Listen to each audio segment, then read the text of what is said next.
rise up again and greet everybody na maaabot ninyo. Now let this be our practice, no, to greet one another kasi magkakapatid tayo kay Lord eh. Sige, bati natin. Gitian nyo yung bawat isa para alam nyo, pag nakatulog siya, madali nyo sabihan, uy, gising ka, ganyan. Di ba? Yan, praise God. Ganun din sa taas. Hallelujah. And also for those who are in the internet, we praise God for you. Kasi alam namin, some of you are very far from our place. Yung iba naman sa inyo, may sakit. Yung iba naman sa inyo, duty, o kaya may ginagawa sa trabaho. And yet, you still chose to join us. Kaya naman, we're so thankful to the Lord. Batiin natin sila, no? Kaway tayo sa kanila. Andun yung camera. Yan. Praise God. Thank you, Lord. Okay. Tayo po'y maaari ng maupo. Hallelujah. God is so good to all of us. Now, alam po ninyo, kamakailan lamang yung kapatid ko po, nag-uusap kami. Sabi niya, Kuya, meron akong nakilala, ang sabi niya, ayokong sabi niya, Christian siya, pero he was telling me that he doesn't want to read the Old Testament Bible. Bakit? Sabi niya kasi, yung Diyos doon sa Old Testament, magagalitin. Yung doon, tsaka laging judgmental. Parang laging paparusahan ka. Kaya ayokong basahin yung Old Testament, kaya naman I choose to read the New Testament. Kaya parang ganun yung kanyang idea. Ngayon, mayroon din bang kayong ganung pakiramdam? O hindi nyo talaga panabasa yung Bible? Yung mga nagkakaroon ng ganung pakiramdam, minsan dahil sa nababasa nila, no?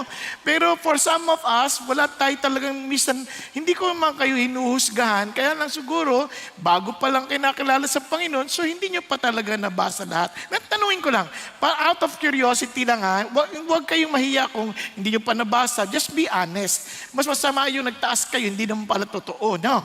Ngayon, ganito, ilan sa inyo, nabasa nyo na yung buong Bible? Pakita sa kamay. Oh, good. 10. Okay. Now, sino ilan sa inyo nabasa nyo na yung buong New Testament? New Testament lang. Good. 15. Yung Old Testament? Oh, 3 lang. Anyway, kung titingnan nyo ng mabuti, pag-isipan nyo mabuti, sino naman sa inyo ang naniniwala na ang Biblia ay salita ng Diyos?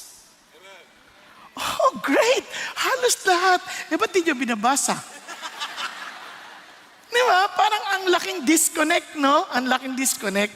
Minsan yung ating paniniwala at saka yung ating practice, ibang-iba. No? Ibang-iba. Kaya dapat nating maintindihan na kung talagang seryoso tayo to experience the reality of God in our lives, then let's also take His Word seriously. No, kailangan aralin natin, basahin natin, at wag nating gawing excuse na hindi ako marunong. Alam niyo kung bakit? Kikwentohan kayo, si Ann Preston, katulong siya sa Britanya noon, at di siya nakapag-aral. No? She's actually, no read, no write. Okay? She's illiterate. But when she came to know the Lord, talagang sobrang mahal na mahal niya si God that she wanted to read. Sabi niya, Lord, gusto ko magbasa. I want to know you. Alam niyo bang nakaluhod siya nagbabasa? Babasahin niya, Lord, ano po ito? Ano po ito? So nung nag-testify siya sa church, surprise sila that she can quote scripture verses. Talagang by memory, dahil nabasa niya yung Bible. Sabi niya, sigurado ka ba talagang hindi ka marunong magbasa? So, yung mga reporters, medyo na-curious sa kanya. So, ang ginawa nila, binigyan siya ng dyaryo. We want to test you. Kung marunong ka talaga o hindi. So, binasa niya ngayon. Pagbasa niya, sabi niya, I cannot really read. But there is a word here which is quite familiar to me. Sabi niya, medyo alam ko to. Pero this is not exactly the very Lord that I read in my Bible. Kasi every time I read the Lord, talagang sobrang yung puso ko lumulukso at saka meron akong matinding reverence. Pero dito, parang Lord siya, pero hindi siya yung Lord ng Bible ko. Kasi parang walang dating sa akin. So sabi niya, is this Lord? Sabi niya, Tiningnan na, oh yes, pero Lord Byron. Lord Byron, hindi si Lord Jesus. Kasi sabi niya, no wonder, tama yung word, pero hindi yung Lord ng Bible na kanyang nababasa. Kaya doon ko naintindihan, alam niyo po, never to use our lack of education as an excuse na hindi tayo magbabasa at hindi tayo, kasi bakit? God has infinite ways. He's a source of wisdom para maintindihan natin ito. And I myself am a testimony to you dahil hindi ako magaling na tao. Hindi ako palaaral na tao. Everything changed because of Him. No? Yung love mo sa Panginoon Diyos, kahit siguro pag ikaw ay in love sa isang tao, kanyari, na-in love ka sa isang Korean. Halimbawa lang, Korean. Hindi mo alam yung Korean, pero magtatanong ka pa rin eh. Ano ang I love you sa Korean? Di ba? Sarang mida. Di ba? Ganun ba? Ano ang, di ba parang nagtatanong ka eh. Imposibleng hindi mo aalamin. Nakuha po ninyo? Aalamin at aalamin mo kasi nga gusto mong makakonect. Same thing with God. Aalamin at aalamin mo kasi gusto mong makakonect. Kaya marami, have this religiosity pero walang reality ng Diyos. Kaya, pati sa pagbabasa, nakikita nila, kaya nga ang ganda ng subtitle na, Knowing the God of Love in the Old and New Testament. Bakit? Because the God we serve is the same God yesterday, today, and forever. Now, pag-isipan nyo mabuti to, kung gaano ka-importante to. Naranasan nyo na po ba sa traffic, for example? Sino mga nagda-drive dito? Nagda-drive. Okay. Naranasan nyo na po ba na may mga driver na sila na yung mali, sila pa yung galit? Di ba? Ang dami, no? Ang dami, sila na nga yung mali. Kunyari, liliko ka sa kanan. Biglang doon lulusot. Lulusot. Wala nang kalye doon. Bangketa na yun eh. Naku, paano siya nakalusot doon? Eh, ikaw naman, kunyari, kung baguhan ka, mapapatay mo pa yun eh. Buti, kasi ang isip nila, as motorcycle driver, hindi ko nilalahat ng motosiklo kasi nagbumotor din ako, kaya huwag kayong mag-alala. Naintindihan ko yung isip nila, dahil motorsiklo sila, hindi lang naisip yung driver na iba. Paano kung hindi nga marunong? Kasi ang alam niya, wala nang dadaan dyan. Yung iba naman, kakaliwa dito, lulusot pa rito. Ngayon, feeling mo, parang ano ba to? May pag-asa pa ba tayo? Ayan. So, huwag kayo munang magagalit Tutuloy ko pa. Ngayon, pupunta ka naman sa gobyerno, nakikipag-transact ka. May mga doon na parang ang tagal-tagal ang pila. Pero kasi, may mga ilan, hindi ko naman nilalat. Siguro mga 99% na nangihingi ng padulas. Naranasan nyo na yon? Okay, so, kayo yun So sa madaling salita, nakaka-frustrate, tama? Parang ba't ginagamit nila yung kapangyarihan nila o yung position nila to take advantage of people? Now, naranasan nyo na rin po bang pumunta sa ospital na kung saan ang nakalagay sa clinic hours ng doktor ay 4 to 5. Darating 6. Naranasan nyo na yun? Na parang ano ba to? Totoo ba talaga to? So sometimes you feel so frustrated with all of those experiences. Di ba? Ngayon ang tanong natin, meron pa ba tayong pag-asa? At yung minsan, kung ano yung tama, nagiging mali. At yung mali, nagiging tama. Mayroong mga tao nga ngayon, pinagmamalaki pa nila, yung mga bagay na ayaw ng Diyos noon, na tinukonsider na evil, ngayon, mabuti na. Kapag di ka sumuporta doon, evil ka pa.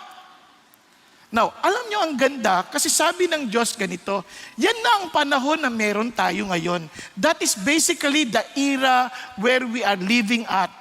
Sabi sa Isaiah, yan, woe to those who call evil good. Kawawa naman. Yung mga tumatawag ng, tinatawag yung mabuti na masama, at yung, yung mga evil na mabuti, at yung mga mabuti na masama. who substitutes darkness for light and light for darkness, who substitutes bitter for sweet and sweet for bitter.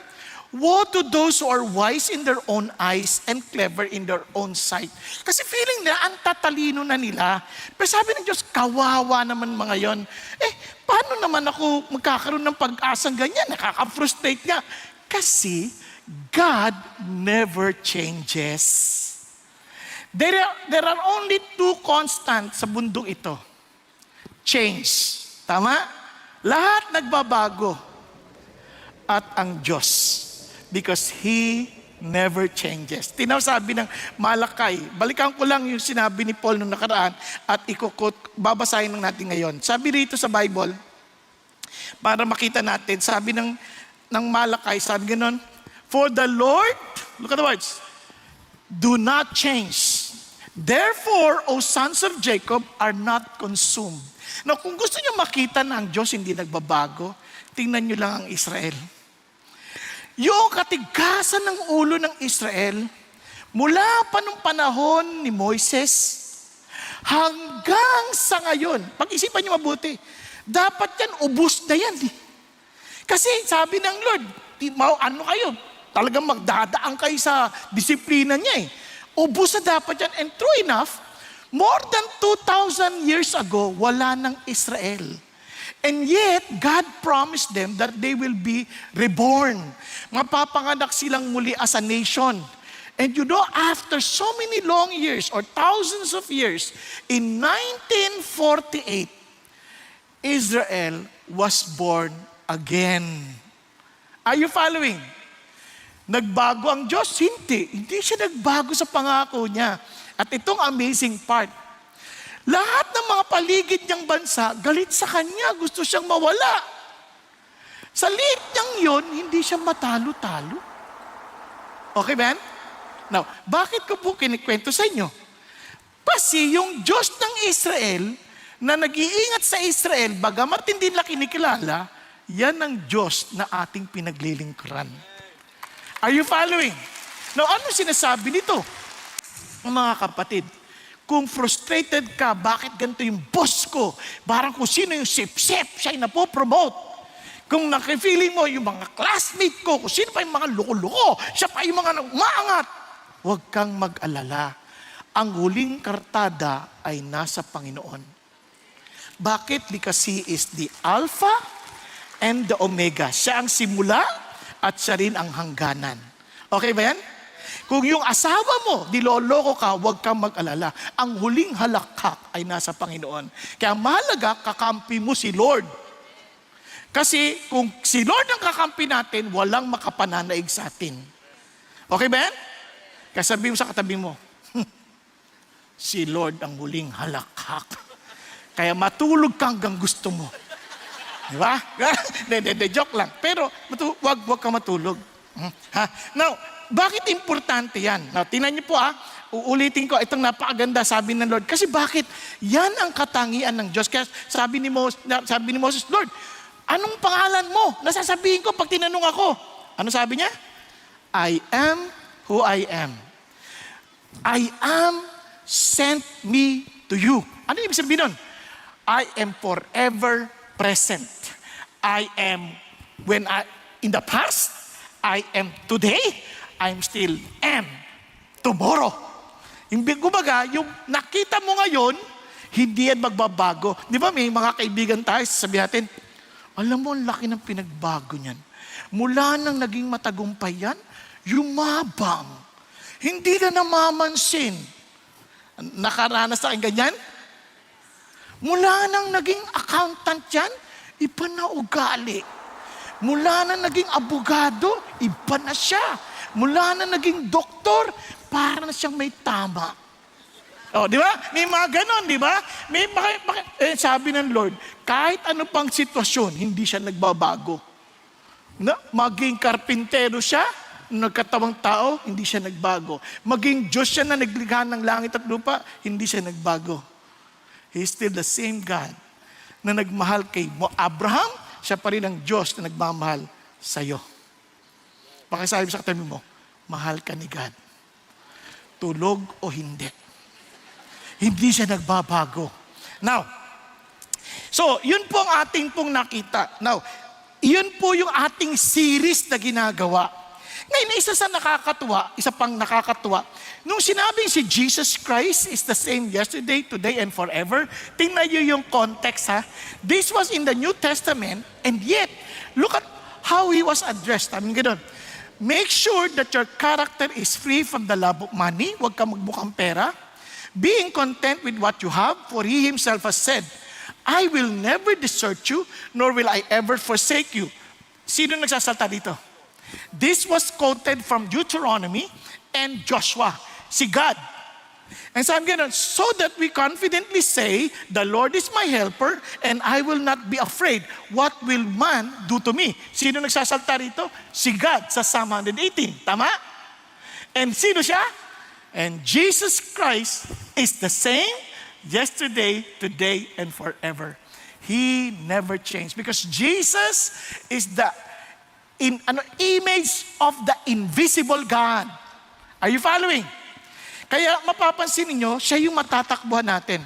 And since God is love, itong pinakamaganda, the very essence of God, pagmamahal. Kaya yung pagmamahal niya, minsan kasi ito mga nararamdaman ng iba, kahit ng mga Christians na, ewan ko kung nararamdaman nyo. Siguro hindi na ako mahal ni Lord. Kunyari, nung linggo, iyak ka pa. Tapos pagdating Monday, Lunes, hindi na siguro ako mahal ni Lord. Kailangan makabalik na ako sa linggo para ma-feel ko ulit mahal niya ako. Di ba? Nararamdaman niyo ba yan? Minsan, halimbawa, sa bahay pa lang, kunyari, ang saya-saya mo, umuwi. Tapos pagdating, anong ulam? Yan lang! Tapos biglang pakiramdam mo, siguro hindi na ako mahal ni Lord.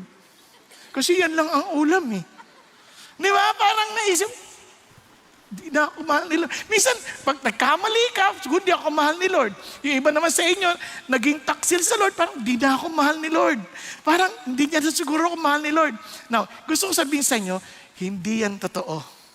Kaya nga, ang ating titingnan sa topic natin ngayon is the unfathomable love of God. Okay ba tayo dyan? Ano ibig sabihin na unfathomable? Yung word na fathom, sukat. Okay ba? Fathom, sinusukat. Ibig sabihin, when you say unfathomable, hindi masukat na pag-ibig ng Diyos. Mahirap sukatin. At sa totoo lang, most of us, kaya tayo na-frustrate sa buhay, ang lagi nating iniisip, yung pagmamahal natin sa Diyos, na pabago-bago. Tama? Bakit hindi natin ubusin ang ating energy sa pag-iisip ng pag-ibig ng Diyos sa atin na hindi nagbabago at hindi nasusukat? Alam niyo, kaya tayo na-frustrate kasi di na ako siguro, kasi kaya sinusukat mong hindi ka na mahal ni God, ikaw yun eh. Pabago-bago yung pag-ibig mo eh. Pero kung nakatingin ka lang sa pag-ibig ng Diyos, hindi dahil sa iyo kaya ka mahal ni God, kundi dahil si Jesus na nasa sa atin, hindi nagbabago yun. Okay ba tayo? Kasi tingin niyo, niligtas ka ng Lord, hindi naman dahil mabait ka eh. Niligtas tayo ng Lord, hindi dahil marami tayong nagawang bagay na kaarapat dapat ng pag-ibig ng Diyos. Hindi, minahal niya tayo nung kaaway pa lang tayo. O, pag-isipan ninyo. Ngayong bati na kayo, tapos nagkamali ka, palagay mo, hindi ka na niya mamahalin? Kung minahal ka nga niya, nakaaway ka niya, di lalo na ngayon, na anak ka na niya? O, pag-isipan niyo mabuti. Hindi niyo nakuha, no? Sabi, ha? Nakawawa naman siya, nakatulog siya. Pero, ulitin ko, ha? Kung noon, kaaway ka, minahal ka niya, lalo pa kaya, di ngayon na anak ka na niya. Okay ba yan? Kaya, ang tanong, naiintindihan mo ba yan? Kaya ganun na lang ang prayer ni Paul sa mga Christians. Tingnan niyo, sabi niya, so that Christ, ang unang mga talata niyan, and I bow my knees, sabi niya, so that Christ may dwell in your hearts through faith, that you being rooted and grounded in love, talagang maging grounded ka sa pagmamahal, may be able to comprehend with all the saints, parang kasama ng lahat ng mga saints, kasama ng lahat ng mga tagasunod ni Jesus, kung ano ang lawa, taas o haba taas at lalim at ma-experience mo yung pag-ibig ni Kristo na siyang hindi kayang isipin. Sabi ganun, that you may be filled up to all fullness of God. Nang sa ganun, mapuspos ka ng Diyos. Kaya, instead of you getting frustrated because of your love for God, punuin mo yan ng pagmamahal ng Diyos para pag sa puspusan na yan, hindi ka makaisip ng bagay na alam mong hindi makakalugod sa Kanya. Naintindihan nyo? Kasi ewan ko kung naranasan nyo na yung punong-puno kayo ng pagmamahal. Halimbawa, nung mga dalagat, binata pa kayo, tapos yung kairog mo, talagang wow, sobrang in love ka. Palagay ko, may lahat ng gagawin mo, tapos naiisip mo siya, parang gumingiti sa say lagi. Parang pag nagtatrabaho ka, sumisipag ka eh. Tapos parang nararamdaman mo, nakatingin lang sa'yo, nakangiti, ganyan. O kaya naman, pag naglilinis ka, nagwawalis ka ganyan, madami ng mga wawalis, biglang makita mo yung class mo dumadaan. Oh, bumibilis eh. Nandiyan siya. Nagpapakit ka. Kunyari, nasa jeep ka. Pag naumpog ka, wala, hindi mo nakikita yung gusto mo. Naumpog ka, pak, aray ko, sakit. Pero pag nandiyan siya, pak. Pero sa loob-loob mo, aray ko. Aray ko. Bakit iniisip mo siya eh? Nag-uumapaw yung puso mo tungkol sa kanya. Nakasundan natin. Kaya tuloy, hindi mo maisip yung sakit. Naisip mo, kailangan cute ako. Di ba? Kaya ganun na sinasabi ng Diyos, you will be filled with the fullness of God. Amazing! Kaya ang sarap-sarap isipin na ganoon. Kaya naman, sabi ni Lord, ang ganda-ganda sabi, alam mo ba nung niligtas ka ng Diyos? Look at this, pinili ka na niya bago pa likhain ang mundo. Sabi ganoon, para ikaw ay maging banal, maset aside ka, para ikaw ay maging saint, maset aside ka. Sa lahat ng dami niyan, eto, hiniwalay ka ng Diyos.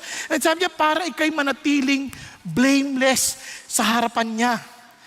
In love, sabi niya, pinili ka na bilang aampunin niyang anak sa pamamagitan ni Jesus Christ para sa kanyang sarili. Ayon sa mabuti niyang kalooban. Grabe no? Parang hindi ka pa nalilikha, hindi ka pa na ipapanganak, etong si Renato, akin na to. Diba?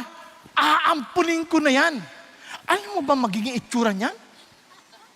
Alam mo ba kung anong ugali niyan? Alam mo ba kung gano'ng kasamang tao yan? Ay, hindi. Baka magalit si Renato. Marami nagtatanong, totoo ba si Renato? Tao naman siya. Now, pag-isipan niyo mabuti. Parang ako, pinili niya na beforehand, before the creation of the world. Biro mo, nilikha niya pa, let there be light. Nasa isip niya na ako. Oh, this will be very good for Bong. Let there be separation of waters. Oh, this is good for Bong. Isipin po, no? Pinag-iisipan ka na yan, tagal-tagal na. Grabe, hindi ka pa napapanganak. Thousands of years before, wala ka pa. Inisip ka na ni Lord. Ganon yung pagmamahal niya. Okay ba yan? Tanongin nyo, paano yung mga hindi nagmamahal kay Jesus? Hindi yan ang pinag-uusapan. Ang tinatanong, ikaw. Huwag natin sinapag-usapan kasi silent ang Bible tungkol doon. But one thing for sure, the mere fact that you responded to God, He chose you. Okay ba yan? The mere fact you responded. Pero pansinin nyo, may mga tao na kahit nagsabi mo pa ulit-ulit, binabaliwala nila. Minsan para akala mo okay sa kanila, pero hindi pala. Anong gagawin ko dun? Si Lord nang nakakaalam nun. Ako, wala akong karapatang maghusga sa kanila. Basta isang bagay alam ko, since you responded, then God chose you before the creation of the world. Are you following? Hello? Now, yung iba siyempre, yung iba hindi lang nagre-react, pero sa loob-loob nila, gusto ko yan. Gusto ko si Lord. Nako nyo? Kaya huwag niyo huhusgahan. May mga tao nagwo-worship, hindi nagtataas ang kamay. Huwag niyo huhusgahan na, ay, hindi niya mahal si Jesus, hindi siya nagtaas ang kamay. Hindi mo naintindihan. Basa yan. Kaya di siya makapagtaas. Ha? May mga bagay na hindi mo alam. Parang yan yung pinanonood ng anak ko, yung Queens of Tears. Ang intindi niya, pumirma daw bago ikasal. Pumirma ng prenuptial agreement na walang mamamana yung mapapangasawa. Eventually, na-realize niya, kaya pala pinirmahan para mapakasalan siya dahil yun ang sabi ng nanay. Pero babaguhin niya daw yun. Hindi ko alam kung nabago na, pero tatanungin ko mamaya, text ko. Tatanong ko si Hong Hae-in. Nakuha niyo po ibig sabihin? But the point is this. Minsan, hinuhusgahan natin yung aksyon ng tao na hindi natin alam anong talagang kalalagayan ng kanyang kalooban. Nakuha niyo? Sige. So, balik na tayo dito sa ating pinag-uusapan. Kaya sabi ni Lord, remember, the Lord appeared to him from afar, saying, I have loved you with an everlasting love. Therefore, I have drawn you with loving kindness. Hinango kita na isang matapat na pagmamahal.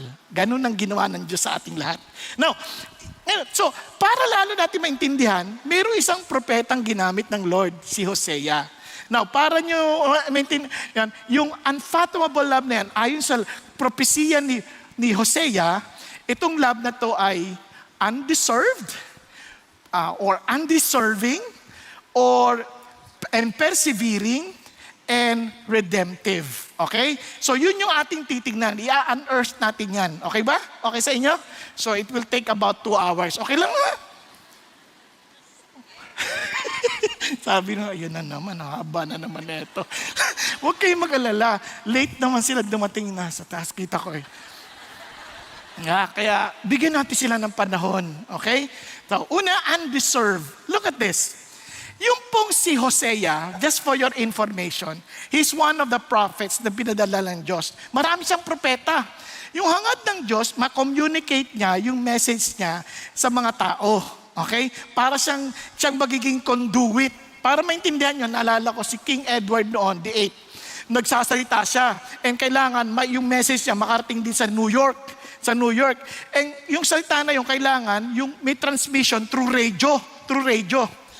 1 minute before siya magsalita, mayroong nag-trip off doon sa cable, naputol. Hindi na maririnig ngayon. Hindi alam pa paano aayusin. Naku, yung engineer, sobrang bilis ng kanyang utak dahil kailangan magmadali siya. Ginawa niya, kinuha niya yung 2 cable, at pinagkabit niya, tapos hinawakan niya. Na-communicate ngayon yung message. Biro mo, dumadaan sa kanya yung kuryente. Siguro bakit? Wow, lupit nito. Yun ang propeta. In a sense, yung message ng para makarating sa mga tao, siya yung napapagitan. Nakuha nyo? Kaya lang, itong si Hosea, part ito sa Bible ninyo, kung nagbabasa kayo, tinatawag nilang minor prophets. Minor prophets siya, hindi dahil sa less significant, kundi maikli sila. Yung mga major prophets like Isaiah, Ezekiel, Jeremiah, Lamentation, Daniel, mahaba. Pero the rest, yung Hosea, Jonah, Joel, ganyan, yun ay maiikli. Okay? Pero hindi sila, ibig sabihin, hindi importante. At yung pangalang Hosea, para maintindihan nyo, ang ibig sabihin ay Savior. Para siyang Yeshua or Joshua. Kaya para siyang Jesus. Yun ang ibig sabihin ng Hosea. So, itong message ngayon ito, pinadadala ng Diyos. And as a prophet, katulad ni Habakkuk, parang ganito yan. Si Habakkuk, nagre-reklamo sa Diyos kasi nakikita niya nangyari sa Israel eh. So he has a message from the Lord.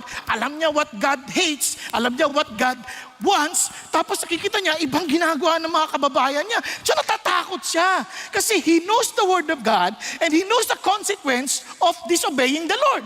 So sabi niya, paano na yan? So umiyak siguro siya, Lord, paano na to? Paano niyo mamamahal ng Israel ang ganito? Kaya ito yung message ni Lord sa Hosea.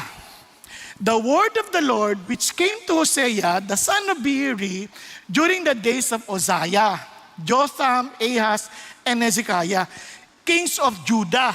So, tapos, and during the days of Jeroboam, the son of Joash, king of Israel. Now, listen to this. Yung buong Israel, during the days of David, isa lang yan. Ang problema, because of the unfaithfulness of Solomon, nahati yung Israel. Yung northern kingdom composed of 10 tribes at yung southern kingdom, 2 tribes, Judah and Benjamin. Nasusundan natin. So, yan ay nangyari noong 932 BC. Okay, so nagkahiwalay. So, ayun po ang nangyari. Ito na. So, pero amazing, no? Kaya minsan misinterpret ng tao yung love ng Diyos kasi binabasa lang mabilisan. Hindi, ang daming henerasyon niya, no? Uzziah, Jotham, Ahaz, Hezekiah. So, ibig sabihin, ang haba nung period nun. Warning, warning, warning, warning, hindi pa nangyayari. Ang tagal.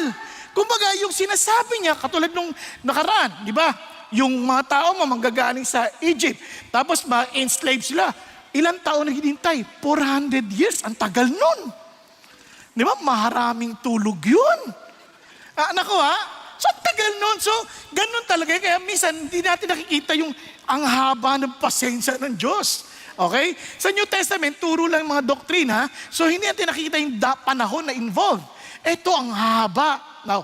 Now, ito ngayon, si Hezekiah, ito ngayon si Jeroboam sa Northern Kingdom. So si Hosea, kasabayan si Amos, kasabayan niya sila Isaiah. Kaya lang, ang focus ni Isaiah sa Huda. Ang focus ni Hosea sa Israel. So nakikita niyo na ngayon. Ang lalim yung mga harap, ha? Talagang pinag-iisipan niyo mabuti. Nakarating na kayo sa Kingdom of Israel. Ngayon, para maintindihan nyo ulit yung Hosea, itong Hosea, mapapansin nyo, minsan, ginagamit ng Lord yung word na Ephraim. Bakit Ephraim? Yun din yung pangalan na gagamitin ng Lord to address Israel. Kasi, at that time, they were so prosperous. They were so fruitful, and they thought yung kanilang fruitfulness ay dahil sa kanilang kasipagan, dahil sa kanilang galing. Ginagawa din natin yan. Naalala nyo, pagka pinapagalitan yung mga anak nyo, ay, mag-aral ka na mabuti, ha? Para yung buhay mo, ha? Maging maayos. Gayahin mo ako, ha? Dahil nagsipag ako, dahil mabait ako, dahil lang yumaman ako. Para akala mo, yung galing mo ang nagpaunlad sa'yo. Gusto sabihin ng Lord, hindi. You were fruitful because of me. I gave you the opportunity, I gave you the ability, kaya sabi ng Lord, to gain wealth comes from God. Hindi ang galing sa atin. Okay ba? Pati inspirasyon to study, galing kay Lord yun. Kaya kung tinatamad ka mag-aaral, lapit ka sa Diyos. Bibigyan ka niya ng inspirasyon. Bibigyan ka niya, hindi kailangan ng boyfriend or girlfriend para ma-inspire ka. Actually, yun nasisira pa sa'yo. Bigyan ka ng Diyos ng talagang pagkagusto sa pag-aaral mo dahil alam mo na there's a greater purpose. Okay ba yan? Okay, so tuloy na tayo. So, when the Lord first spoke through Hosea, the Lord said to Hosea, siyempre, dalamhati si Hosea, Lord, ang labo ng mga tao mo, Lord, ganito. Sabi niya, Hosea, ganito, I want you to understand my heart. Okay, gising na. Andito na tayo. Gising na! Ang malalaglag na yung laway mo, eh. Now, sabi niya, gusto mo maintindihan ng puso ko. Gusto mo maintindihan yung puso ko, Hosea. Ano po yun, Lord?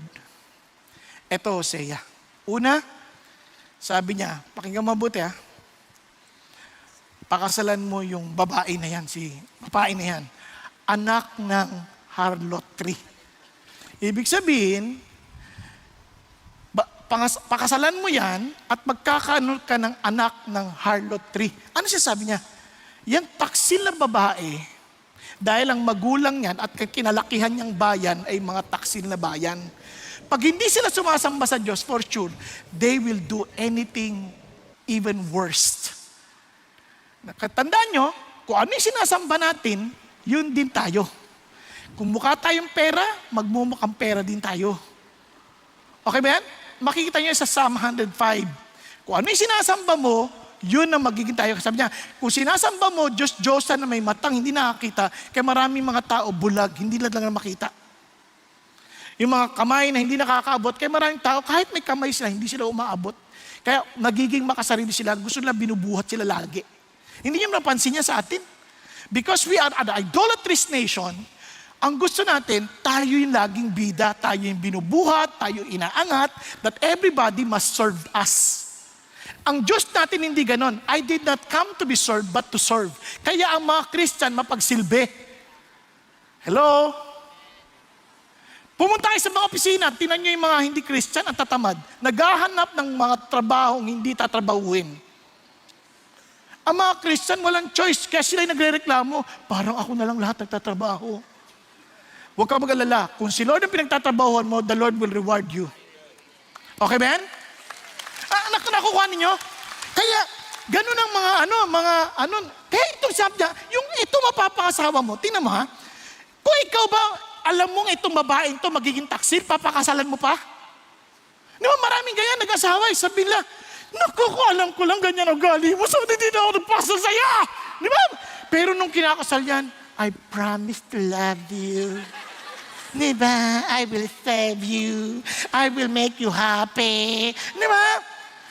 Pero nung napakasalan mo na, grabe. You make me cry. Di ba? Parang hindi, makasarili na. Wala na akong me time. Kasi mula nang napangasawa kita, wala na akong ginawa kundi ikaw at ang aking mga anak. Wala na akong sariling buhay. Paano naman mga pangarap ko? Rewind. Wala na ba akong dapat pangarap na dapat ipamuhay? Napansin nyo? Hindi ganun ang sa Diyos. Sa Diyos ganito. Nung nagpakasal ka, kaya pa may nagtatanong sa akin, paano ko malalaman handa na ako magpakasal? Handa ka nang mamatay. Mga babae, hindi ka na makakatulog tulad ng dati. Pag-isipan nyo. Mga lalaki, hindi ka na makakapunta sa mga gusto mong punta mag-isa. Lagi may bruhang kasama. Babae. Nakaintindihan niyo? Hello? Kaya kayo mga binata't dalaga, naway maintindihan niyo ito. Huwag kayong nagmamadali. Dahil maaaga kayong mamatay. Naintindihan niyo? So balik na tayo rito. So go take your wife. God is using the marriage of Hosea to show him the relationship of God to Israel. It's like a marriage. Ganun din sa totoo sa New Testament. Yung buhay ng mag-asawa is a picture of Christ's love to the church. Kaya nga, husbands, love your wives just as Christ loved the church, that He gave Himself up for her. Wives, submit to your husband as unto the Lord. Remember, kaya yung mga babae, dapat pag nagsabit kayo, ang isip mo, yung asawa mo, si Lord yan. Lord, mukhang demonyo eh.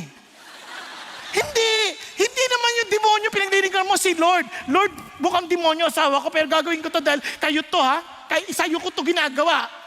Ganun ang idea. Kaya pinag-pray mo yung asawa mo, kung kayo naman lalaki, Christian kayo, dapat usap mo, ako ba talagang parang Kristo? Talagang ba napapakita ko si Jesus Christ sa asawa ko? Di ba? Pero yung mga babae naman, huwag mo na hanapin si Kristo sa kanya. Hanapin mo na lang, Lord, hindi ko man siya nakikita sa'yo, tuturing ko pa rin siyang ikaw. Mahirap, pero mamahalin kita. Naintindihan nyo, kaya pag-pray nyo lagi asawa nyo, ha? Pag-pray nyo, yung desisyon niya, ganyan. So, ganun din. Yung picture ngayon niya, yung marriage, kaya ginagamit ng Lord yung marriage para ipakita yung pagmamahal ng Diyos. Biro mo, ipapakasalan mo. Pakasalan mo yung babaeng yan. Yung anak ng, na adulterer na yan. Yung anak ng harlotry na yan. Dahil pagtataksilang kanyan, magkakaroon siya ng anak out of harlotry. Kung ikaw yung lalaki, papakasalan mo.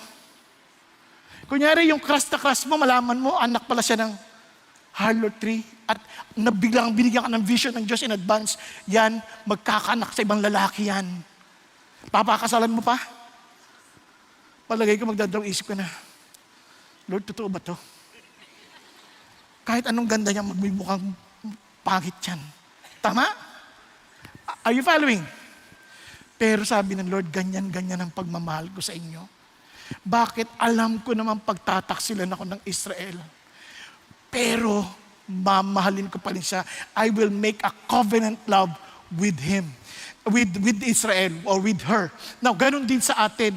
I knew that you will not be faithful to me. You will not remain faithful to me, but I will still die for you and I will give my life for you to save you and redeem you from your sin. Yun ang sinasabi ng Lord. Kaya ganun ang pinakikita niya. Kaya sabi niya, ganito yung grabe, hindi ko masukat yun. Honestly, ako, naisip ko, Lord, hindi ko kaya to. Babae, pagtataksilin ako, pwede ba? Sa pangit ko ito, pagtataksilan pa niya ako? Nakuha ninyo, parang hindi ako papayag. Magmumukha akong bandido. Pero sabi ng Lord, hindi eh. Si Hosea, ginawa niya. At ito na nga, kaya talaga undeserving. Tingnan nyo naman. Anong ginawa? Eto. So he went and took Gomer, the daughter of Diblaim, and she conceived and bore him a son. Sobrang in love pa rin sila. Wala rin, hindi niya na iniisip yan, basta mamahalin pa rin kita. Eh, ang pangalan pa lang, Gomer na. Go and marry. Na, masaya, parang ang hinahanap nito, pleasure. Do, ito na. Then nagkaanak. Name him Jezreel. Ito kasi, mga salitang ito, kaya ganyan, minsan ang hirap paliwanag. Kasi yung mga, sa Hebrew yan, may mga laro ng salita yan. Kanyari, Jezreel, Israel, parang pareho spelling yan, parehong tunog. Halos parehong, sabi niya, in a little while, I will punish the house of Jehu for the bloodshed of Jezreel, and I will put an end to the kingdom of the house of Israel. Isang araw, kayo'y pakakalatin ko. Yung anak mong si Jezreel, magiging katibayan, kakalat ang buong Israel. Ha? Bakit? Kasi sasakupin sila ng Assyria. Dahil sa katigasan ng ulo nila, sasakupin sila ng Assyria, isa sa ugali ng mga Assyrian, pag nasakop na yung bansa, ikinakalat sila sa iba't ibang lugar ng mga sinakop na rin nilang bansa. Yun ang gagawin para hindi sila magiging matibay, yung tinatawag na strength in number. Grabe, no? Para magkakaroon sila ng halo-halong lahi, kaya hindi mo na matetrace kung sino Israelita at saka hindi. Yun ang gagawin sa inyo. Makakalat kayo, kaya papangalang Jezreel. Grabe naman. No, tinuloy pa niya. No, para lalo niyo makakita to. Sabi niya ganoon. And sorry. Ayan, hindi ko magana ito. Taksil. Then she conceived again. Nanganak na naman. And gave birth to a daughter, and the Lord said to him, name her Loruhama. Ako, grabe naman pangalan to.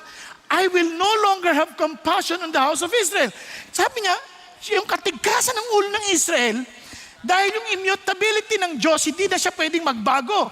Yung character niya hindi nagbabago. Yung purpose niya hindi magbabago. Yung galit niya sa kasinungalingan, galit niya sa kasamaan, hindi nagbabago. Pero hindi siya immobile. Ibig sabihin, nagde-decide siya dahil bagamat hindi ako nagbabago, then I would be forced.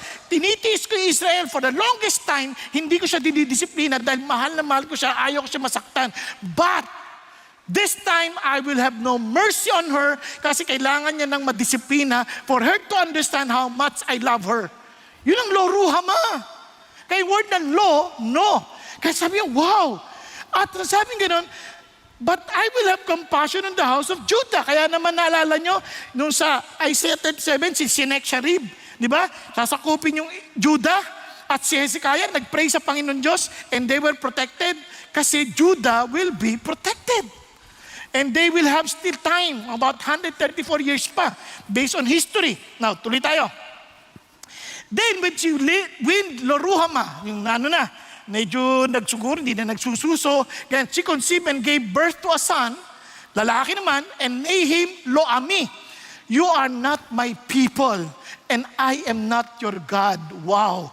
Parang sasabi ng Lord, hindi ka akin. Parang sasabi rin ni Hosea, yung anak na yan, hindi akin. Hindi akin. Oh, mga lalaki, sa babae, walang nakakababae. Tama? Nakarinig na kayong gano'n? Nakakababae ka na. Nakarinig kayong ganyan? Wala. Sa lalaki, meron yan. Nakakalalaki na to Pero amazing si God. Kahit na alam niyang hindi ko to anak, ganun din kay Hosea, hindi ko siya anak, pero mamahalin ko pa rin siyang ituturing kong para kong anak. Grabe namang pagmamahal yan, hindi ko masukat. Ulitin ko kung ako yan, baka mas kalbo pa yan sa akin ngayon. Ano kanyo sa... Di ba? Naintindihan niyo ibig sabihin? Andiyan pa ba kayo? Kapatid, be honest. Yung mga babae nga, pag nalamang mayroon nagkabit yung lalaki, hindi man, no? Ang daming lamay. Kadiri, no? Kadiri yun,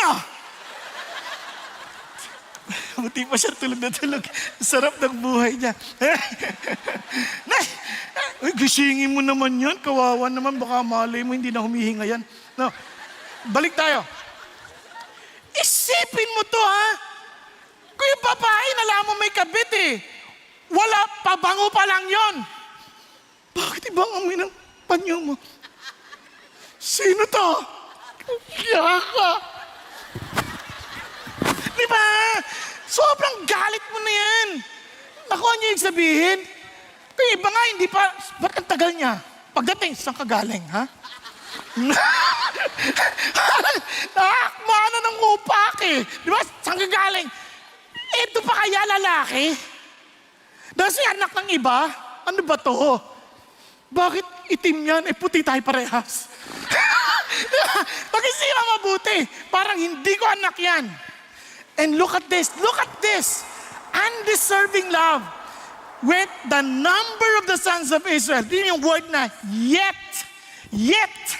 The sons of Israel will be like the sand of the sea, which cannot be measured or numbered. Makakalat sila, but they will still multiply. And in the place where it is said to them, you are not my people, it will be said to them, you are the sons of the living God. Hindi man kita tuturing na aking tao, pero tuturing kitang anak. Hindi ako nag-anak sa iyo, pero I will treat you as my own son.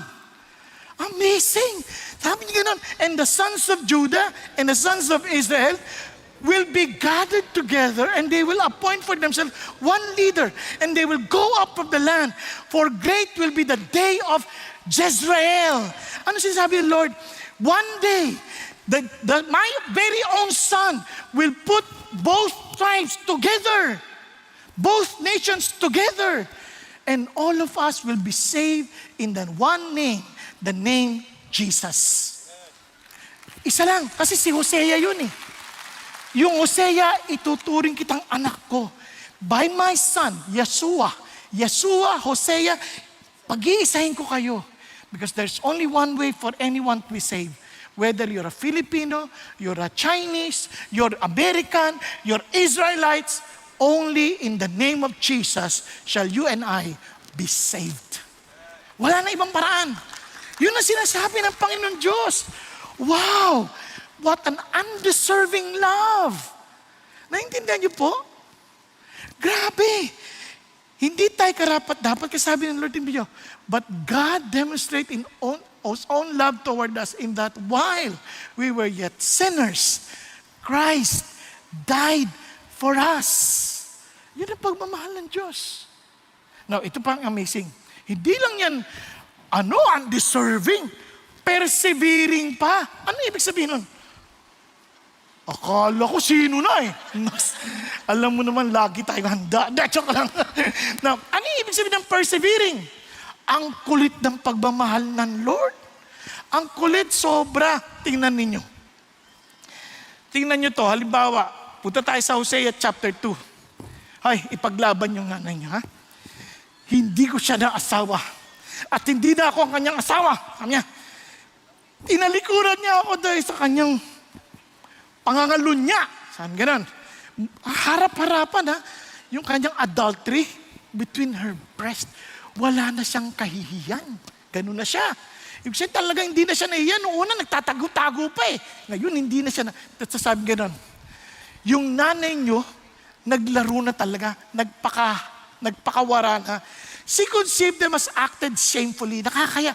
For she said, I will go after my lovers. Who will give my bread and my water, my wool and my flax, my oil and my drink? Grabe, anong ginagawa nito? Bakit siya ba't niya binenta yung sarili niya? Kasi ang utak niya, ito yung magiging kabayaran ng kanyang para mabuhay siya. Kikita siya dito. Last Friday, pinagsalta nila ako sa Big Friday about work. Alam niyo ba, na minsan ganyan din tayo. Ang Diyos-Diyosan, madalas, ito ay nalalaman kung saan yung ating first sa buhay. Remember the word first, ha? First. Finances. Letter F, finances. Saan natin ginagamit yung pera natin? Malalaman mo kagad sa paggamit pa lang ng pera mo kung sino yung Diyos mo. Madalas, ang pera, ang kinukuha si Lord Shopee. Si Lord Shopee. Diba? Sinamahan pa ni Lazada. At ni Shein. At ni Temo. Lahat mga Diyos-Diyosan. Diba? At pagdating sa Diyos, huli na siya. Interest. Ano mga interest mo sa buhay? Minsan, dahil sa kagustuhan ng interest mo sa buhay, wala akong pakialam sa fellowship. Sunday lang yung pagkakataon kong mag-adventure. Bakit ko ba uubusin yan ng linggo? I would rather go anywhere else. Motorbiking, or maybe 4x4, or whatever it is. Pag-isipan niyo mabuti. Ubusin ko na lang manood ng K-drama. Kasi sayang yun. Wala na, hindi ko na mapapanood ulit yan during the weekday. Kaya dito na lang pag Sunday. Look at your interest. Relationships. Yung bang relationship natin, talagang si Lord ba yung nanamagitan sa relationship natin na yung Diyos ko, yung asawa ko, ang aking pagtrato sa asawa ko, paano gusto ng Diyos tratuhin ng asawa ko, o wala akong pakialam? Are you following? Diba? Pagdating sa, R, S. Na? S. Schedule. Look at your schedule. Test your schedule. Sinong priority? Si Lord? O maraming bagay pang iba? Kaya maraming tao, tingnan nyo, pag na-busy, ano unang tiyatanggalin?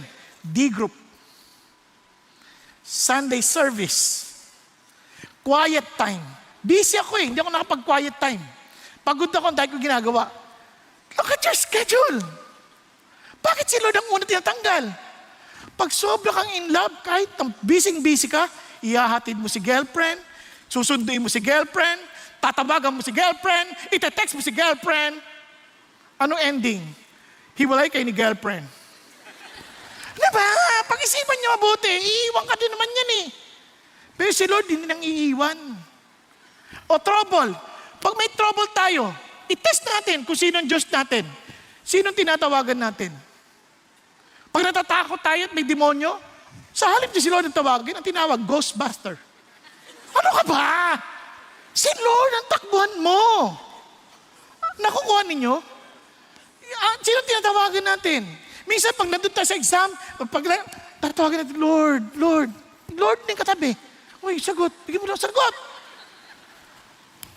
Kahit kaya nga maraming tao ngayon, alam mong taksil sa Diyos. Bakit? Alang-alang sa pera. Kasi dito ako kumikita and everybody's doing it, di bali na ako mandaya. Di bali na ako maglagay. Kasi everybody's doing it. That's just a normal practice. Di bali na hindi na ako magbayad ng tax. Bakit? Because that is but normal. And they will no longer see the difference between Christians and non-Christians. Kahit sa relationship, kahit mga hindi Christian, naghahalikan, kahit hindi pa kasal, nagkakung ano-anong ginagawa, hanggang sa hindi, walang, ang mahalaga lang ay hindi magkaanak. Hindi kayo ito Sinutukoy ko yung iba.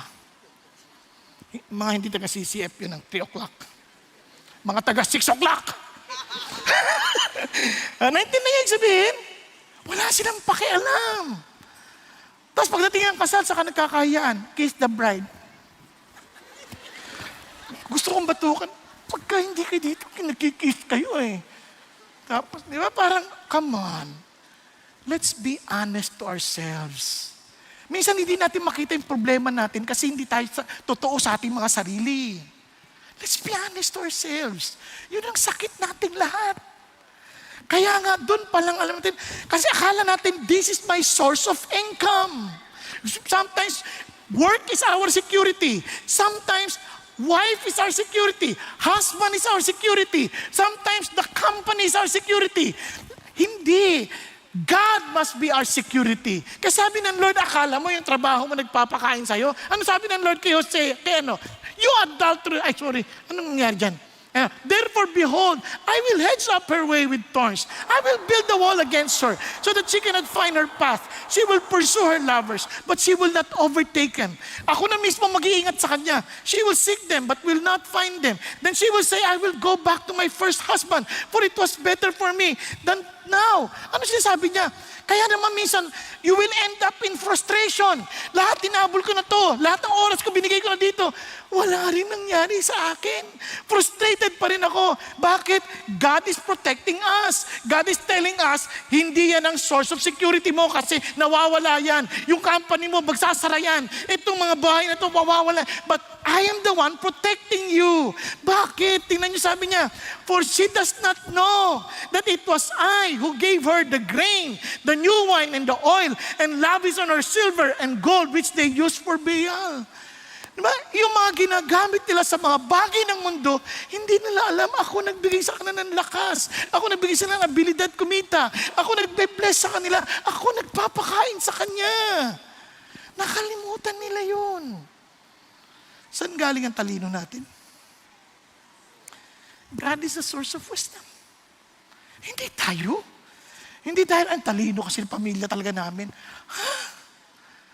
Minsan nandun ako, nagpapalinis ako sa sasakyan. Sabi ko, Lord, ba't ganito yung naglilinis? Kawawa naman. Ay, may edad na, pero ano pa rin siya? Ganun lang trabaho niya. Paano buhay niya? Sabi niya, pasalamat ka. Binigyan kita ng tatay na nag-inspira sa'yo. Tatay na pinilit kang maging maayos. Tatay na may takot sa akin. Paano kung wala kang ganun tatay? Ikaw nandiyan dyan. Kaya huwag kang magmamalaki. Huwag mo isipin maliit silang tao. Kaya mga kapatid, listen to this. Kaya bawat tao, isipin nyo that we are the reflection of God's love. Naalala ko may isang ali. Ano siya? Nakulong, nagtatrabaho siya sa processing plant. Sa processing plant ng mga meat processing. Naku, nakandado sa freezer. Kung kayo nandoon, ano gagawin nyo? Siyempre, paano hindi mabuksan. Hindi ko maintindihan yung mga freezer na ganyan. Ano? Walang pambukas sa loob. Di ba? Pagka nasaraduhan ka na, wala na. Mapiprease ka na rin.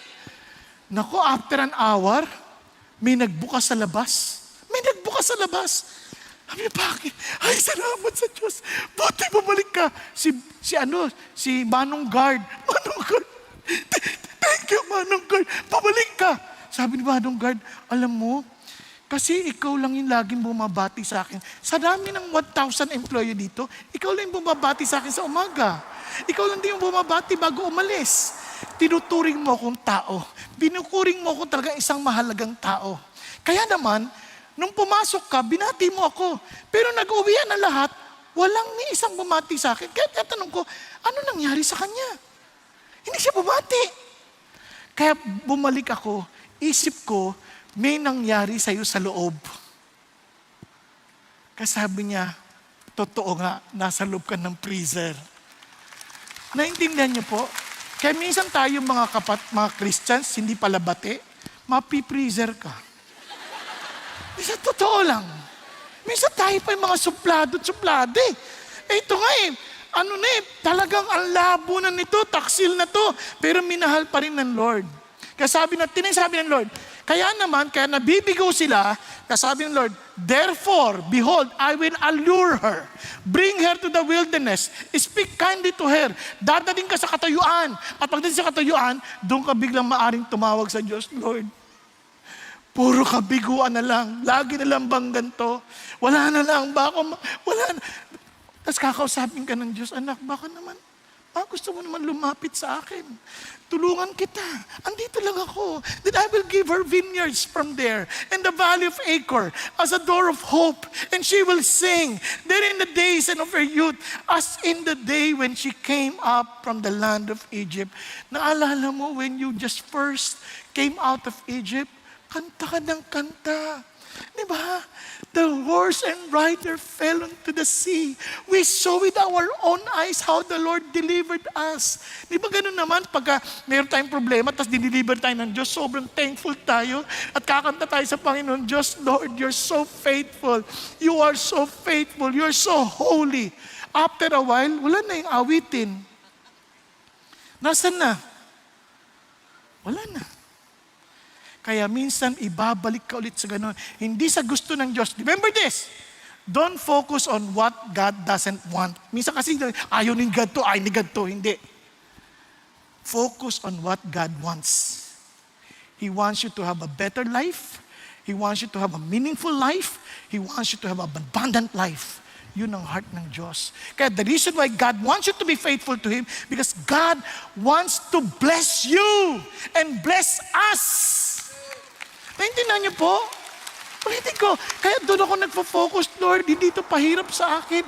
Thank you for loving me enough that you're teaching me and bringing me to this situation whereby I will follow you and it will warrant blessing upon me. Andiyan pa kayo? Hello? Nagkakaintindihan? Kaya, ask God. Kaya ito balik tayo sa finances. Before adding to cart, check your heart. Okay? Check your heart. Before paying a bill, ask for His will. Okay ba yan? Ask for His will. Para hindi tayo nalalagay sa kalanganin. Okay po? When it comes to our other relationship, better to be alone than to bring the devil along. Sama ka na lang kay Lord. Okay ba yan? Hindi ko sabi sa mga asawa yan, baka iwanan mo yung asawa mo, ha? Ay, ayoko na, sabi ng Panginoon, sabi ni Pastor Bong, better to be alone than to bring the devil along. Hindi. Convert the devil to the Lord. Okay ba yan? Kaya itong sinasabi ng Diyos. Now, ang bait ng Diyos. Now, sabi niya ng Lord, ano sabi ng Lord? Then, it will come in that day, declares the Lord, that you will call me Ishi, my husband, and no longer call me Baali. Ibig sabihin, my Lord. Ang sarap isipin one day, at ang tingin natin kay Lord, Lord, asawa kita. Sweetheart. Hindi yung tatawag, my Lord, hindi. Sweetheart. Di ba? Okay ba yun? Anong tawag mo kay Lord?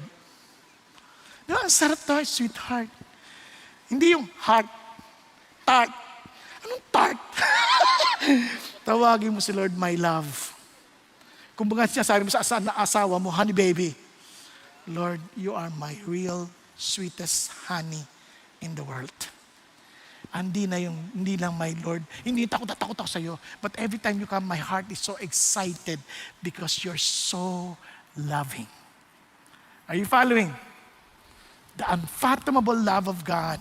Now, hindi natin masasakop lahat ng Hosea, pero ito po ang amazing. We have a living testimony on na-experience yung love ng Diyos that delivered her. And alam niyo, pansin niyo po yung kwento niya, no? Parehong sinasabi ng Lord, no? Kung kailan yung tuyong-tuyo ka na sa kakakausapin ng Diyos, and God will send people or a situation para madali sila, tumatakbo isa, di ba? Ganyan yung mga, di ba yung mga bata, tinatawag ng magulang lumalayo. Mamaya makikita niyo sa Bible. Halika. Pero praise the Lord. Ito si Jim. Ito po si Noreen. Siya po yung kanilang discipler. And praise God din po kay Noreen, no? Kahit marami siyang pinagdadaanan, and the Lord still used her to help them, no? To grow in their relationship with the Lord. And amazing, no? Pasin niyo po, yung akala natin magbibigay kasiyahan sa atin, provision sa buhay natin. Di ba? In a while, parang, wow, I'm on the top of the world. Pero at the end of the day, no, parang frustration pa rin. Nakiintindihan niyo po? And alam niyo, if you're just honest, marami sa atin, akala natin masaya tayo, pero deep within, we're still asking, ito ba talaga yung buhay? Ito lang ba talaga yung buhay? And I'm telling you, God is now speaking to you. Now He's telling you, anak, be honest to yourself. Okay po? So, before I proceed, pag-pray lang natin sila sandali, okay lang? Tayo muna para magising naman kayo. Sige, pag-pray natin sila. Thank you, Jesus. Thank you, Lord. Father God, salamat po sa buhay ni Mitch. Thank you rin, Panginoon, sa pagmamahal ni Jim at sa buong pamilya nila, aming Panginoon Diyos. I pray, Father in heaven, to protect them from the attacks of the evil one. Thank you, Lord God, for allowing them to confidently share the story that you have in their lives. And I pray, Father God, na patuloy mong gamitin ito to reach out to many, nang sa ganon, they will also experience your love, O Lord. Your unfathomable love. And I pray, Lord God Almighty, na tunay po, Panginoon, na patuloy mo silang gami at pagpalain sa buhay nila to become a blessing to others. Ganon din, Panginoon, kay Noreen, thank you for her life. Lord, thank you for the strength you have given her, Lord, to overcome all the ordeals that she went through, Father God, and she's going through in life. I pray to grant her also the wisdom she needs to continually, Father God, accomplish the purpose that you have for her. Again, Panginoon Diyos, salamat po. Alam kong itong mga pamilya na ito na nire-represent nila ay pagpapalain ninyo at iingatan nyo sa pangalan ni Kristo Jesus. Amen. Amen at amen. Pagpalain kayo ni Lord. God bless you. Praise God. Now, finally, just as I have told you, katulad na na-experience ni Mitch, God's love is redemptive. Salamat sa Panginoon. Ang heart niya, kung mapapansin niyo, God will give you warnings, ahabulin ka niya, warning after warning, and yet giving you hope. Kaya alam mo, pag galing sa Diyos magwa-warningan ka, tapos bibigyan ka ng pag-asa. Katingnan nyo, ginawa ng Lord. Isipin nyo ito, Then the Lord said to me, go again, love a woman who is loved by her.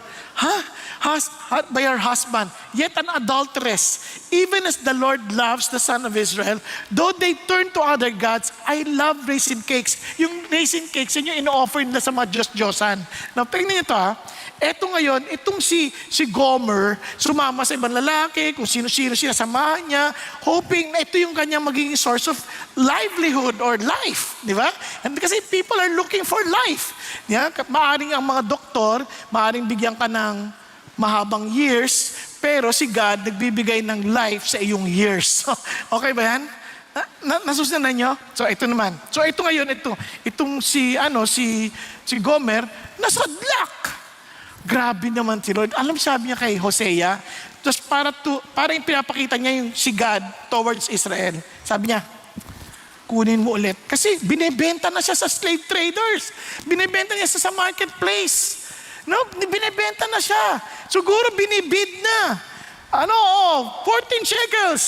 Going once, 15 shekels. Sabi ni hinabol ni Hosea, 15 shekels. Sabi niya, going once, 16 shekels. No, wala na akong pera. 15 shekels and 8, barley.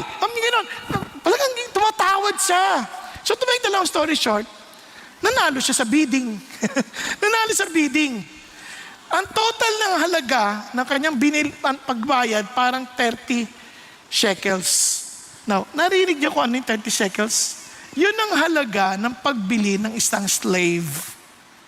Remember, si Jesus Christ pinagkanulo ng 30 shekels. Now, ito amazing part.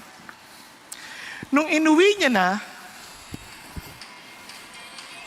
tumutugtog yung ano ko. Sabi niya, so I bought her for myself for 15 shekels of silver and a homer and a half of barley. Then I said to her, you shall stay with me for many days. You shall not play the harlot, nor shall you have a man, so I will also be toward you. Ang sabi niya, hindi kita ituturing na slave. Pero hindi ka na pupunta sa ibang lalaki, okay? Akin ka na. Hindi kita gagalawin. Bibigyan kita ng pagkakataon to spend alone by yourself. Hayaan kita dyan. So that one day, pagbalik ko sa'yo, todong-todo ako sa'yo. Para alam mo, todo ko sa'yo no matter what. Are you following? Na-experience nyo ba yung minsan parang ang layo ng Diyos? Lord, parang ang layo mo. Parang you come to a point na, Lord, parang di mo ako kinakausap. Parang hindi ka totoo. But by that time, God will reveal Himself to us again. Biglang masasabi, Lord, indeed, you're the only one I need. Hello? Have you come to that point in your life na makikita mo talagang, Lord, wala na ako ibang kailangan, kundi kayo lang. And amazingly, kaya from chapter 4 on hanggang chapter 10, pinakita niya yung gantong-gantong senaryo dahil sa ginawa ng mga taga-Israelites. And true enough, nangyari ito sa kanila. Tingnan niyo po, itong mga ito, sabi niya, kayo rin magkakaroon kayo, wala kayong hari. Up to today, wala silang hari. The kingdom was not brought back to them because they rejected Jesus Christ. But Jesus Christ will be coming back again, tulad na sinabi niya, and I will also be toward you. Kaya, He will come back again kasi wala silang naiintindihan. Kaya nga sabi ng Bible, listen to the word of the Lord, sons, for the Lord has a case against the inhabitants of the land because there is no faithfulness or kindness or knowledge of God in the land.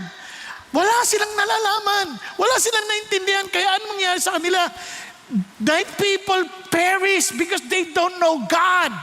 And sa totoo lang, we are so religious and yet most of us, we do not know God.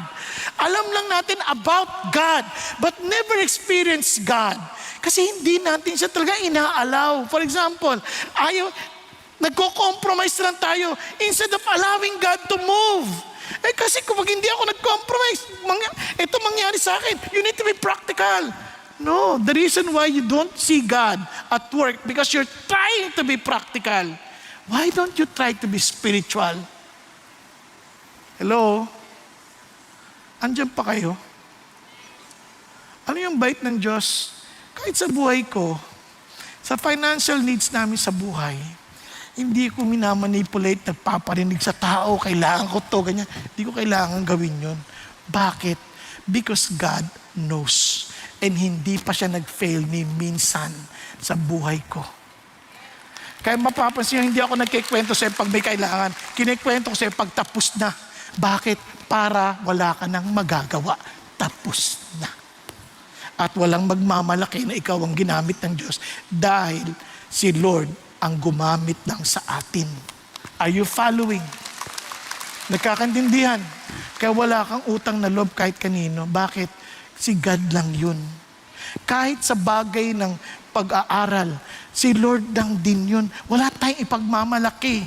Kaya nga, don't just be religious. Experience God. Give Him a chance to show Himself to us. Huwag nating manipulahin ang sitwasyon. Now, tingnan nyo, sabi Lord, now, nagbago ng metaphor si Lord. Noon sa mag-asawa, ngayon sa mag-ama naman. When Israel was a youth, I love him. And out of Egypt, I called my son.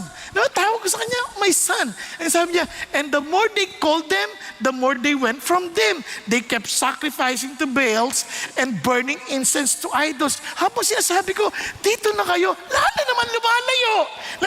Anak, pumunta ka na sa akin, lalo namang lumalayo kay Lord. Lalo nagmamatigas, lalo nagmamalaki. Tapos sabi ng Lord, kung ako yung tatay, ayaw mo, wag mo. Kala nito, wala ka pang napatunayan, lagot ka. No? Pero si Lord hindi ganon. Tingnan mo si Lord. Laging meron, yet, it is I who taught Ephraim to walk. Ako pa nga nagtuturo sa kanyang maglakad. I took them in my arms, but they did not know that I healed them. Pag magkakasakit sila, ako pa rin nagpapagaling sa kanila. Now, sabi niya, how can I give you up, O Ephraim? How can I surrender you, O Israel? How can I make like an Adma? How can I treat you like Zeboim? My heart is turned over within me. All my compassions are kindled. Grabe, no? Isipin nyo, ganun si God, no? Paano naman kita isusuko? Anong pangalan mo, iho? Ha? Tama-tama ang pangalan mo. Paano naman kita isusuko, Christian? Christian ka nga. Diba? Paano naman kita isusuko? Nakuha niyo, anong pangalan mo, iho? Ha? Kala ko Christian din. Parang, paano naman kita isusuko, Jason? Paano naman kita isusuko? Para sinasabi, Lord, hindi kita maisusuko. Ano ka ba? Yan ang sinasabi ng Lord. Kasi yung compassion, nagbibigay ng apoy sa akin ulit eh. Kaya sabi ng Lord, tingnan nyo, yet I have been the Lord your God since the land of Egypt. Nandiyan ka pa sa Egypto, ako na yung Diyos mo. Hindi mo pa ako kinikilala nun. Yet you were not to know any God except me. For there is no Savior beside me. Wala na iba tagapagligtas. I cared for you in the wilderness, in the land of the drought, kahit sa panahon na taggutom at tagtuyot. Kung mapapansin mo, kahit hirap tayo, minsan may nakakain pa tayo. And God is just telling us, ako pa rin nagbibigay sa inyan. Baong ka na sa utang, hindi mo na alam saan ka pupunta. Ako pa rin nagbibigay sa inyan. Mali-mali mga desisyon mo, pero pinabayaan ba kita? Ako pa rin nagbibigay sa inyan. Lord, pagpag na lang kinakain ko, at least may napapagpag ka pa. Galing din sa akin yan. Kasi pwede namang hindi ko ipatapon yan. Hello? Nakuha? Hindi kita pinababayaan. Kaya nga meron pong kwento, pinakamaruming tao sa balat ng lupa, hindi naliligo for 60 years. Ang kinakain marurumi. Nakita ng tao, kinawaan. Nung kinawaan, naligo. Kumain ng malinis, namatay. Kaya doon yung maintindihan, wala sa kalinisan, wala sa karumihan, nasa kamay ng Diyos ang buhay ng bawat isa. Nakuha? May mga ilan pa nga, hindi ko sinasabi sa inyong manigarilyo na lang kayo ha. Hindi naninigarilyo. Kung kailan, naninigarilyo. Nung tumigil, saka nagkasakit sa lungs. Doon pa lang kasi lumabas. Pero, mapapansin nyo, bakit ganun nangyayari? Kasi nga, doon mo lang paintindihan sa inyo na ang buhay natin nasa kamay ng Diyos. Wala sa galing natin, wala sa usay natin. So, sabi ng Panginoon Diyos, as they had their pasture, they become satisfied, and being satisfied, their heart become proud. Therefore, they forgot me. Di ba? Pagka nangangailan tayo, Lord, Lord. Pagka busog na naman tayo, forget the Lord. Minsan nga, kakain na lang eh. Pag sabi tayo, pag gutom na gutom, Lord, gutom na kami. Nung dumating na yung pagkain, sinubo na, saka lang maalala, ay, Lord, thank you ha. Nginunguyaan na sa kanan. Thank you pala sa pagkain na ito, Panginoon Diyos. Ano ba yan? Di ba? Ang dali natin makalimot. Ganon tayo. Ang bilis natin makalimot. Kasabi ni Lord, ito yung redemption ng Diyos. Return, O Israel, to the Lord your God. You have stumbled because of your iniquity.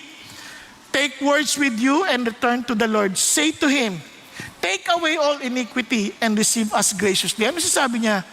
Paglapit mo sa Panginoon Diyos, talagang aminin mo yung kasalanan mo. Now, maaaring sabihin mo, hindi ko na maalala lahat. Hindi ka naman kinadjust ng Diyos dahil sa kawalan ng memory. Di ba? Pero at least alam mo kung saan ka nagkamali para masabi mo sa Diyos, parang ganoon, alam mo rin kung ano yung dapat gamutin para sa'yo. Nasusundan po natin. Now, kaya sabi niya, then receive us graciously. Kaya take away all iniquity. Sabihin mo sa Lord yung kasalanan. And sabi niya, O Ephraim, what more have I to do with idols? It is I who answer and look after you. I am like luxurious cypress. From me comes your fruit. Remember, everything that makes you productive, galing yan sa akin. Friends, this is our God. And I would like to end with Psalm 107. They wandered in the wilderness, in the desert region. They did not find a way to an inhabited city. They were hungry and thirsty. Naligaw sila, gutom na gutom. The soul fainted with them. Listen, and here's the grace of God. They cried out to the Lord in their trouble. He delivered them out of their distresses. Sino nagligtas sa kanila? Si Lord. I don't care what you are going through in life. Cry out to God because His love is redemptive. Are you following? Now, hindi lang yun. Let them give thanks to the Lord for His loving kindness and for His wonders to the sons of men. For He has satisfied their thirsty soul, and the hungry soul He has filled with what is good. Huwag ka lang makinig. Sabi mo, yung maging totoo lang, Lord, naupo ako, parang tuyong-tuyo po ako sa loob eh. Lord, satisfy me as you promised. At ito pa, there those who dwelt in darkness, in the shadow of death. Halos mamamatay na. Prisoners in misery and chains. Because they had rebelled against the word of God. Bakit sila nasa misery at para sila nakatanikala? Kasi they rebelled against God and spurned the counsel of the Most High. Wala silang pakialam sa Diyos. Therefore, He humbled their heart with labor. They stumbled and there was none to help. Then, they cried out to the Lord in their trouble. Mayroon ba silang ginawang patunay para magbago? Hindi. They just cried out to the Lord. He saved them out of their distresses and brought them out of darkness and the shadow of death and broke their bonds apart. That's redemption. Now, hindi lang yun. Fools because of their rebellious way and because of their iniquities were afflicted. Nagkasakit dahil sa katigasan ng ulo nila. Their soul abhorred all kinds of food. Hindi na sila makakain. They drew near to the gates of death. Halos mamamatay na. Then they cried out to the Lord in their trouble. He saved them out of their distresses. He sent His words and healed them and delivered them from their destruction. Because God's love is redemptive. Kung nasa pakiramdam mo, nasa sukdulan ka na ng kadiliman, di mo na alam anong gagawin mo, then cry out to God because God is loving and He is redemptive. Kaya sabi nang hindi niya pinagkait ang kanyang sariling anak. Friends, all of us are like Gomer. Lahat tayo, para tayong si Gomer, punong-puno ng sarili. Kasi sabi nga ni Lord, look at this. Because that which is known about God is evident within them. Alam naman nila may Diyos. Because God made it evident to them. Tingnan nyo lang, yung katabi nyo, subukan nyo lang. Kita nyo may Diyos eh. Subukan nyo tusukin ang mata niyan. Grabe mo ipikit. Grabe namang design yan. Hindi yung mga robot nga, ang hirap-hirap gumalaw eh. Pero tayo parang ang smooth ng paggalaw ng mata, yung reflexes, ang bilis. Sobrang galing. Hindi nyo napansin, pag nilalamig kayo, biglang tumatay yung mga balahibo nyo para mainitan. Kayo ba sa inyo, nagre-reklamo, bakit hinahayaan yung mga nakadamit dito na naka-string lang, ganyan, naka-spaghetti lang, tapos nung tataas, aircon will do that. Hindi mo kailangan suwayin yan. Yung aircon, pag nalamig yan, maghahanap din ng jacket yan. Diba? Kaya, pag-isipan nyo mabuti. Alam natin, the invisible attributes, His eternal power, divine nature, have been clearly seen, being understood to what has been made so that they are without excuse. Pero anong ginawa natin? For even though they knew God, they did not honor Him as God or give Him thanks, but become futile in their speculation, and their foolish hearts were darkened. Professing to be wise, they became fools, and exchanged the glory of incorruptible God for the image of the form of corruptible man, and birds, and four-footed animals, and crawling creatures. Ano sinunod natin? Sarili nating kaunawaan. Instead of submitting to God, di ba ganun na ganun tayo? Parang Gomer na Gomer. Alam nating may Diyos, pero hindi natin siya ginagalang. Pag-isipan ninyo. Kahit sa service, kung ako presidente at kausap kita ngayon, pakialam ko makikinig ka mabuti. Presidente ako eh. Pero kung ako representative ng Diyos, may sinasabi si God sa'yo. Kung totoong ginagalang mo si God, magigalang mo siya eh. Pero ang ginagawa natin, tinutulugan nga lang natin eh. Naintindihan ko kayo kasi pagod kayo. Naintindihan ko kayo. Kasi hindi natin naiisip si God. Ang naisip natin, pagod ako eh. Pero when we think of God, I don't care how tired you are. I'm talking to God. Hello? Ganon din sa pagbabasa ng Bible. I'm not reading an ordinary book. I'm listening to God. Kaya doon pala maintindihan na natin. Kaya, let me end by saying this. Thank God that His love is redemptive. Bakit? At itong sabi ng Lord, and I will surely end. Sabi ni Lord sa Colossians, for He rescued us from the domain of darkness and transferred us to the kingdom of His beloved Son, in whom we have redemption, the forgiveness of sin. He is the image of the invisible God, the firstborn of all creations. Nasusundan po, He rescued us. Friends, kung meron akong pagpapasalamat sa Diyos sa inyong lahat, pagkatapos natin yung service, hindi kayo nagmamadaling umuwi. You still want to sing a song to God and saying, God, thank you for your love. Kasi minsan, yun ang oras na binigay sa atin ng Diyos. Bilang pa tayo ng bilang. Ay, tagal na niya. Hindi. Kung yung mahal mo kahit nasa 12:00 na ng hating gabi, pag sinabi mo, uwi na ako, aga pa eh. Mag-i-stay ka pa hanggang 2:00 eh. Pag 2:00 na ako, sige, uwi na ako. Sige, ingat ka. Tawagan mo ko ha. Tatawag ka pa rin eh. Tapos mag-uusap na naman kayo hanggang maging telepono yung tenga mo. Bakit? Mahal mo eh. Pero pagdating kay Lord, wala na ako oras sa'yo, Lord. Tapos na. Sobra ka na. More than 2 hours ka na. Uwi na ako. Wala tayo magmadali. Mahalin natin ang totoo si God. And He will take care of your concerns. Nagkakaintindihan? Mahalin natin ang totoo si God. Because He saved us. Shall we just bow down our heads and close our eyes? Friends, ikaw lang nakakaalam ng totoong puso mo sa Diyos. If you want to experience God God is telling you, balik ka na. Balik ka na. If you know that you're like a gomer and you admit it, balik ka na sa Diyos. Huwag ka na magmatigas. Mahal na mahal ka ni God. Hindi ka niya kukutsain. Hindi ka niya susumbatan. Sasabihin niya, Lord, tatakot po ako kasi baka hindi ko kayanin eh. Ako na mismo ang tutulong sa iyo to protect you para maging faithful ka sa akin. But you listen to my instruction. You follow me. Come, and I will give you rest. Kapatid ko, ikaw ay kinakausap ng Diyos. Humbly raise your hand to God and say, ako po yun, Lord. I admit that I'm like a gomer to you. Lord, I want to be faithful. I want to love you faithfully. Kapatid, huwag kang magmalaki. Just be honest to God. Yes, huwag kang mahiya. Just raise your hand to God. Lord, you know me. Yes, yung mga nasa taas, God is speaking to you. If God has never been first to your life, remember, Lord, I want to be faithful to you. I admit that I'm like a gomer.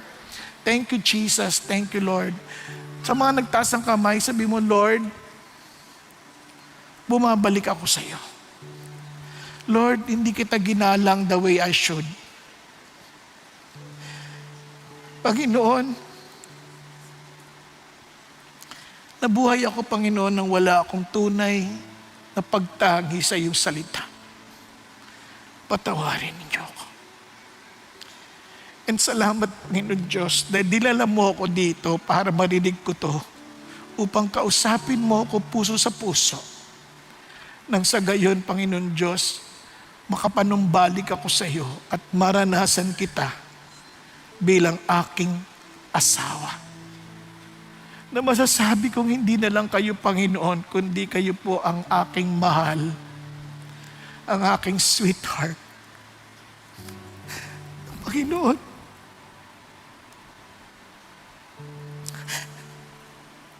salamat po sa pagmamahal niyo sa amin. Salamat po na sa kabila ng pagkakilala niyo sa amin, sa akin, minahal ninyo ako. Alam niyo magiging future tendencies ko, pero minahal niyo pa rin ako. Namatay pa rin kayo sa krus ng Kalbaryo para sa akin. Nabuhay kayo magmuli, binigay niyo pa rin ang banal mong Espiritu para sa akin. Hindi mo ako pinabayaan. Patuloy mo akong sinusustentuhan. Patuloy mo akong binabantayan. Patuloy mo akong ginagabayan. Kahit Panginoong Hesus, tulungan niyong maging refleksyon ako ng pag-ibig mo sa ibang tao. Na hindi ako susuko at sasabihin, wala na akong pakialam sa iyo. Na hindi ko sila itataboy, kundi papakita kong yung pagmamahal na meron kayo para sa, na katulad na nararanasan ko sa iyo. Lord, tulungan mong mai-reflect ko ng mabuting ang inyong walang, di masukat na pag-ibig sa mga taong nakapalibot sa akin, nang sa gayon lalo silang mapapamahal sa inyo dahil sa patutuong pinamamalas Diyos sa pamamagitan ng buhay ko. Kaya sinusuko ko ang buhay ko sa inyo ngayon. Panginoon, balutan po ninyo ako ng iyong kapangyarihan. At Panginoon, salamat na hindi ko na lamang kayo, Panginoon, kundi kayo ang aking sweetheart.